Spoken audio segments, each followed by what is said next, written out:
Hello, and welcome back to Queen's Crafts by Bridget. I'm Bridget. Thank you for joining me today. Whether you're new here or you've been around since my very beginning, I truly appreciate you coming by and spending some time with me. One little quick note, Miss Darla, do you see? Right there. And if you don't know why I am pointing to that beautiful crown right there, I got that in the last video from the wonderful Darla from It's in the Bag Crochet with Darla. And I just wanted her to see that I found a beautiful place for it to sit. I thought maybe that it would go on one of my amigurumis. Unfortunately, it's a little bigger than their heads.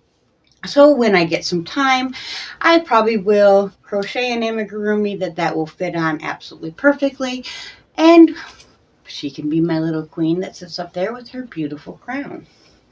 Okay, I did not tell you guys last video because I was outside the names that were drawn. So I'm going to tell you those, and then I'll tell you about the names that were drawn for last video. And if you do not know what I'm talking about or referring to, every video I pick 3 names from the comments and they get put into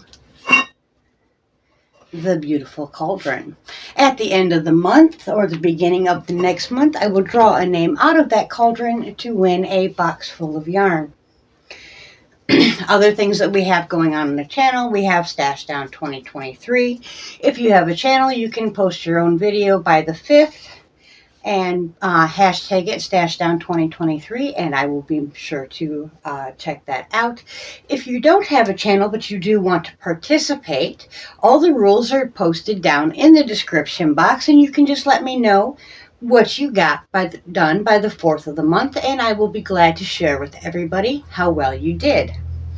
Okay, so, oh yes, one other thing. Sorry, trying to take care of all the business stuff first. We are getting married, the king and I, on April the 20th. Sorry, I obviously can't speak today. And I have asked, or we have asked, that anybody that would be wanting to or willing to or has the time to make a flower. I would prefer lilies, but any flower is welcome. My favorite color is obviously pink, but any other color is welcome as well. And send it in, and we will use it as part of our wedding decor.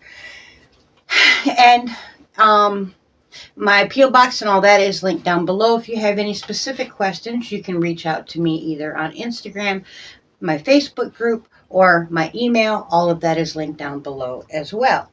Okay, on to the names for the video before last. We have Miss Dawn Yarndall at number 6. It's in the Bag Crochet with Darla at number 23. That worked out nicely. We just got done talking about her. And Deb Douglas at number 10. And then for the last video, we have Alley Cat commented at number 16. Llamas in Pajamas commented at number 21. And Sharon Shuttle, I wrote the number on the wrong, or wrote her name on the wrong line. It's number 27, but I will, there we go. That is her screen name. And I will put the number 27 where it belongs when we get done here. I didn't even realize I did that until just now.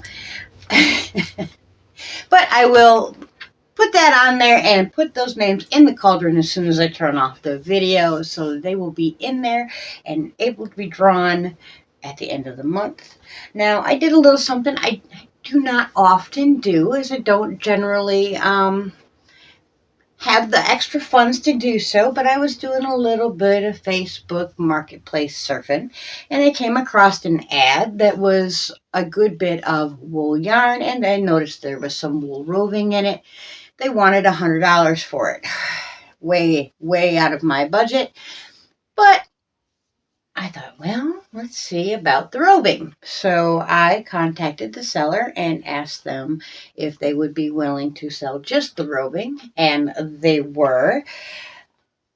Very, very inexpensive to my delight.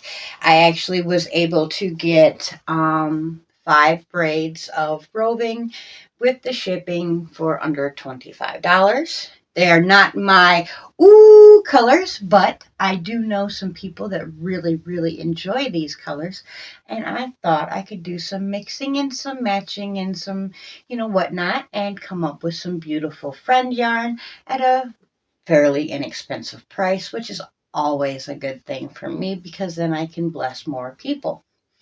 So first we have 2 braids of this extremely luscious brown, and it really is that pretty in person. It's a very deep and luscious fiber. There's not much toothiness to this at all. I would not have a problem with it up against my skin, and I do have very sensitive skin.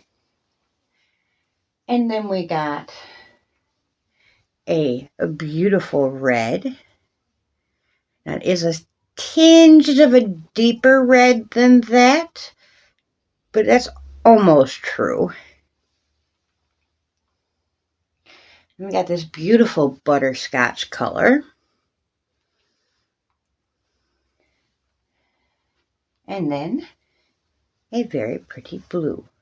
Now this one's a little bit short. This one might be only maybe 2 ounces, but that's okay. I will be able to do wonderful things with it. I wanted to show you I've been spinning up some yarn for the wonderful Bella over at Bella's Crochet Gifts. I will link her down below. She sent me the fiber because she cannot have animal fibers. Very highly allergic, so this is 100% acrylic, and generally not my favorite thing to spin, but for a wonderful friend like Bella, I can, put my grumbles aside and make her something wonderful with it. Now, I have another bobbin that is well over half full already, and I will ply the 2 together and send that off to her so that she can make something wonderful for herself, hopefully, and have a little hug from from my hands to hers. That'll be nice, I think. And then, because I was doing that, I needed to get some bobbins free for Athena because I'm going to ply on Athena. I've been spinning that on Marilyn. So I needed to get the fiber that I had on Athena done and dusted and off of her so her bobbins were free, and I did that. The fiber that I showed you not too long ago with the pinks and the blues and the purples, my hair is just fluffy today, isn't it? That I dyed myself here. One was very bright and vivid, the other was a little more muted but still very beautiful and in the same family. I decided I did each braid on its own and then plied the 2 together and got this. I absolutely am in love. I was going to break them up and gift one to one person and gift one to another, but I have since decided that they just cannot be broke up. They must go together and become something beautiful for someone amazing. Isn't that just beautiful? And I'm not saying that because it's mine. I am just, if it was anyone's yarn that looked like this, in these colors, I would just be, ha.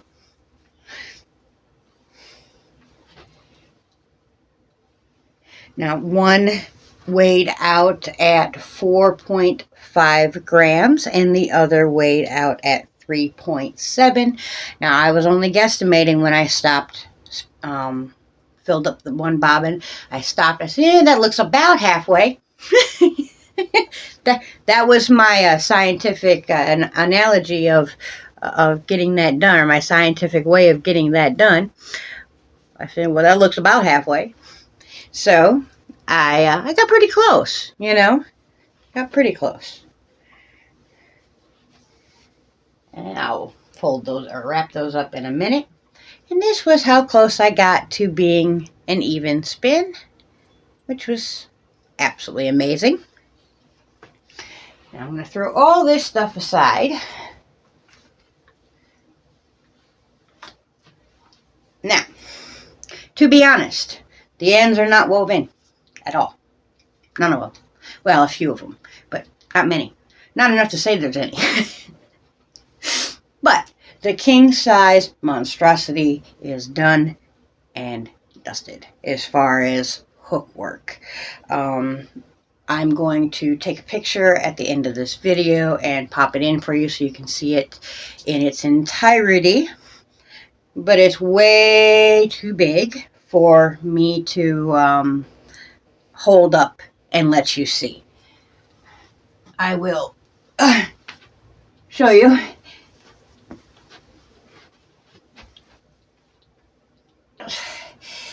It's 11.5 pounds, guys. I'll show you here is how I finished it. I crab stitched all the way around so that the twist would, you know, correlate with the twist here. It's so heavy. But, so I did, sorry, it's just too heavy, guys. Whew. I'm getting weak. My heart doesn't like that. But when I finished attaching all the squares, I did a single crochet all the way around, and where 2 squares met, there was a dip. So I did a chain 3 to cross that dip, skipped a stitch on each side, and kept going with single crochets. Now, when I did my crab stitch, I literally got back to the single crochet, or to the first single crochet, slip stitched, and then started crab stitching back the other way. Excuse me. When I got to the chain 3s, I just did 3 crab stitches across, or within the chain 3. I didn't go into the chain. I just went around it and then kept going all the way around until, of course, I got to the first one, got in there, slip stitched it, pulled it off, cut everything off, and started a party, because that's a lot of work.